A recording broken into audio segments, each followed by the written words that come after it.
Monster Madness! At the end of 1993's Jason Goes to Hell, Freddy's glove pulls Jason's mask underground. And since then, everyone was talking about the idea of Freddy versus Jason.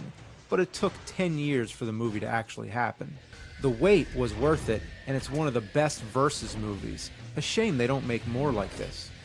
The plot here is basically Freddy's power has grown weak because people have forgotten him, so he disguises himself as Jason's mother and tells him to go after the kids on Elm Street. Jason goes on a rampage creating fear. Freddy uses that fear to regain his power. But then Freddy gets pissed off because Jason's taken all his victims. She's mine! Mine! Mine! And then they end up fighting.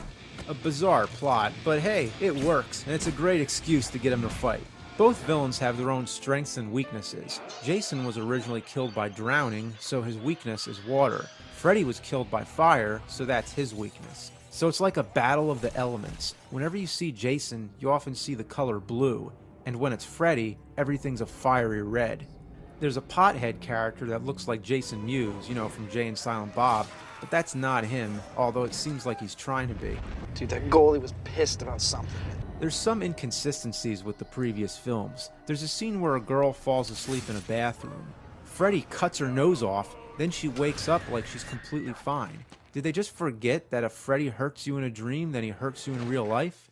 The good thing about this movie is that Freddy and Jason don't just meet up at the end for one fight. No, they have quite a few fights, and they beat the shit out of each other.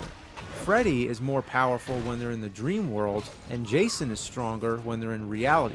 It's great that they established that because otherwise it seems Freddy would have won too easily. I like how they use each other's weapons. Freddy uses Jason's machete and Jason stabs Freddy with his own glove. There's lots of blood too.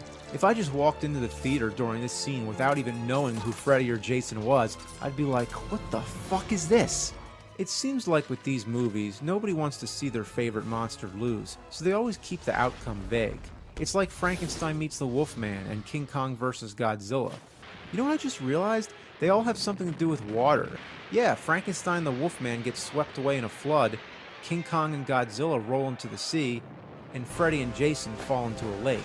At first it looks like Jason wins, but then we see Freddy wink, so something is up. Supposedly, the original idea for the ending would have showed them both going to hell and then meeting Pinhead, who says, "Gentlemen, what seems to be the problem?" But they couldn't get the rights to Pinhead.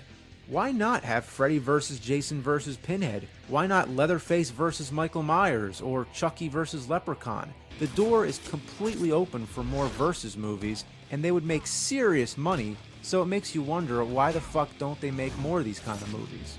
So this would end my review of the Nightmare on Elm Street series, but unfortunately there's a remake. Even though it doesn't have Robert Englund and it's not part of the same series, I guess I should still say something about it. The production value is high, it looks slick, and it goes back to being serious. I guess that's a good thing, but it still makes you wonder why even bother. It recycles so much stuff from the original movie, it comes off as stale. It has the body bag in the hallway, the girl flying above the bed, the claw in the bathtub, and Freddy coming out of the wall. At least it's not as horrendous as the remake of Psycho, which literally copied every shot in the whole fucking movie. Anyone involved with that wasted their time. Vince Vaughn as Norman Bates. Oh god, anyway, back to Nightmare. Of course, the coming out of the wall part was CG, and it looks like total crap. The original looked far better, and it was just a spandex sheet across the hole in the wall with careful lighting. The teenagers are all dull, especially Nancy.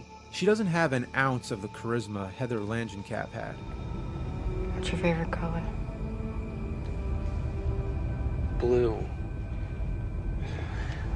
The new Freddy, Jackie Earle Haley, sounds like the Christian Bale Batman, just like he did in Watchmen. You can't save her! I knew that if they kept making Freddy movies, they'd have to get somebody different than Robert Englund eventually.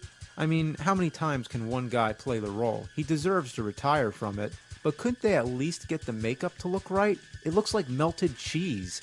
If anything, his face should be all scrawny and eaten away, not all covered up with pounds of makeup like he's got a wet grocery bag over his face. One good thing I can say is the dream sequences are done with good taste. usually taking place in a boiler room or a classroom or something. That's more believable than, say, being sucked into a video game or becoming a comic book superhero or whatever the fuck. But other than that, the remake just shouldn't have been made. If you're a big Freddy fan and you want to see a new Freddy movie, this is your only option, so you can take it for what it is, but otherwise, stick to the original, Part 3, and New Nightmare. I think those were the best.